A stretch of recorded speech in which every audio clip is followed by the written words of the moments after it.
Welcome to Breaking News Daily. India faces massive U.S. tariffs for buying Russian oil. Up to 50% tariffs have been imposed. But here's the shocking part. Other nations with far less Russian trade are also being targeted.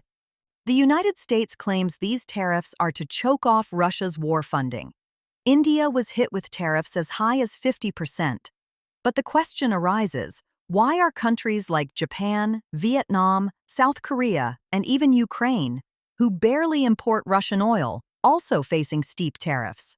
Japan, 24%, Vietnam, 46%, South Korea, 25%, Ukraine, 10%.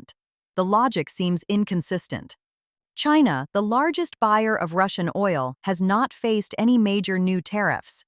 Why? Because cutting trade with China would severely impact U.S. business interests. So, is this about principles or strategic convenience?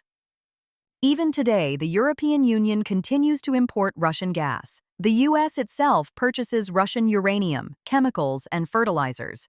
If buying Russian commodities is war funding, then why is Europe exempt? Why does the U.S. continue its selective trade? To understand this pressure politics, let's revisit 2021. After the India-Pakistan ceasefire, Donald Trump claimed that the U.S. forced both nations to agree to peace by threatening to halt trade. He even said, "We stopped a nuclear war." India, however, denied this and clarified the ceasefire was the result of DGMO-level talks, not American intervention. Reports also surfaced that Trump wanted a Nobel Peace Prize nomination from India, which New Delhi declined, while Pakistan supported it.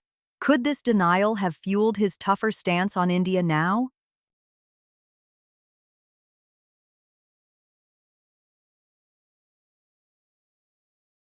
Before the Russia-Ukraine war, U.S. energy giant ExxonMobil held a 30% stake in Russia's Sakhalin-1 oil and gas project. In early 2023, Exxon exited the project due to sanctions pressure. Now, Indian company ONGC continues operations there. Recent reports suggest Trump pushed for ExxonMobil to re-enter the project as part of wider U.S.-Russia energy talks, allegedly pressuring India to step aside. Could the sudden 50% tariff be linked to sidelining India from this lucrative energy deal? If the U.S. is genuinely concerned about war funding, why negotiate its own energy interests with Russia? Why allow Europe to keep importing gas? Why spare China? The picture emerging is one of selective enforcement, where geopolitical leverage outweighs principles. So, is this about stopping war funding, or about power politics and corporate interests? What do you think? Is the U.S. playing fair, or it's a classic example of hypocrisy?